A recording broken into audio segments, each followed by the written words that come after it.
Hello, everybody. I'm Steve Bram. I'm the new temple president.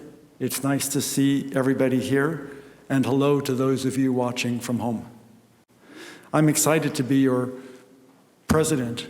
I was bar mitzvahed here over 50 years ago, and I'm now able to give back after 50 years of enjoying the temple.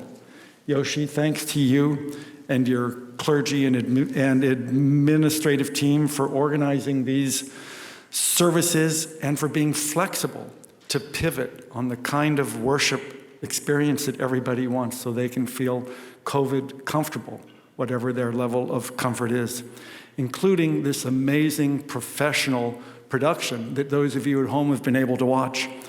It's incredible that 1,600 families were watching this program last night from home, and I'm sure it'll be even more today. Our synagogue has continued to grow in these tough times, and thank you for those of you who are at home for being a part of this. As the new year begins, we're hoping that we can soon feel some normalcy in the coming year for our temple life. We're hoping that many of you will be able to enjoy the existing programs we've had over the many years and the new programs we hope to offer soon. Let me now take this opportunity to introduce Roya Melamed. Roya, where are you? Roya is an important member of our board of directors, and she's going to speak to us about what Stephen Weiss means to her and how we can help. Thank you. Roya.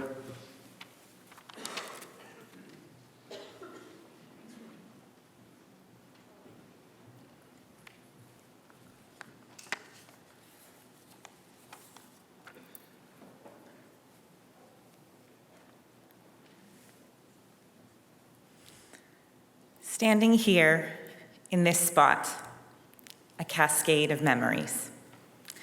It's not just a faint shadow from years past. I realize it's a feeling deep in my core and down to my bones that is stronger and more present than ever. That feeling didn't just disappear because we haven't been in this room for over a year and a half due to the pandemic. It didn't go away a few years ago when my long drives up the mountain were no longer a daily occurrence because my kids graduated from the preschool. And it certainly didn't go away years before that when I moved from my childhood home on Casciano, just up the street, even though parking for high holidays became so much harder. So what is that feeling that will never leave me? It's my wise tradition. Years of being in this sanctuary for all the Jewish holidays and Shabbat, years of standing on this bima, singing Ve'al Kulam with our cantor, years of hearing our voices pray together, finding strength in difficult times, joy in good times, always collectively hoping for a better year ahead. I remember sitting there, looking out that westward-facing window, watching the sun set and the magical colors in the sky. All those times I stood arm in arm with my parents and siblings, and then with my husband, kids, niece, and nephew. Years of my stomach growling at Ne'ilah after a day of fasting.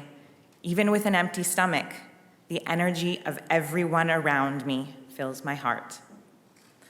Then finally, as the day ends, hearing Adonai Hu HaElohim, the gravity and the sanctity of those last moments of Yom Kippur, those moments and so many more have become my wise tradition. My family story started about 40 years ago when my parents, Gila and Kamran Hekmat, were looking for a synagogue where they could attend high holiday services alongside their one-year-old daughter. That was the first Yom Kippur in this very place, listening to Rabbi Zeldin give his sermon and hoping I wouldn't make a peep. As our family grew from 1 to 2 to 3 to 4 children, Wise became part of our very fabric. Throughout my youth, every moment at Wise brought our family together with meaning and purpose. From baby namings to bar and bat mitzvahs to weddings, we celebrated our lives at Wise. This temple and all of its clergy welcomed my parents with open arms. and my parents returned the favor by sharing their lives as members of this community, all the while professing their gratitude. Each year, they became more deeply connected.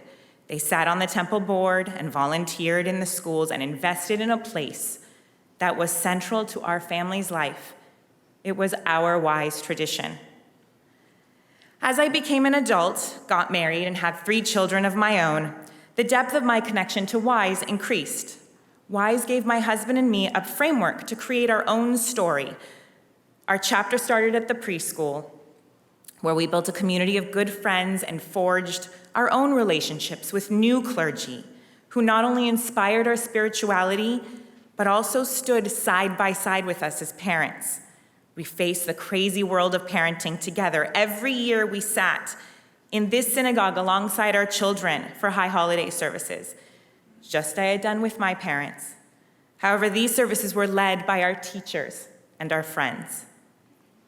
And it just made the tradition even deeper and more meaningful. Now it was my own family's WISE tradition. This year may feel a little different because my family will not be in the sanctuary, but a tradition built on 40 years of experiences, of memories, of enrichment, of meaning, of spirituality can't be undone. The decision my parents made all those years ago has left a deep imprint on my heart and has made me evolve and grow. My WISE tradition is stronger than ever. On the plaza of Katz Pavilion, my parents, my in-laws, my siblings, our spouses, and our children can stand arm in arm, safely masked and tested, of course, just as the sun goes down. It's not this sanctuary, but it is sacred ground. A place that has transformed my family in ways my parents never imagined. I am so grateful that WISE Temple makes this all possible. And I know that it is my responsibility to keep the wonderful community strong for the next generation. And I hope you feel the same. Please consider making a meaningful donation to our temple's annual campaign.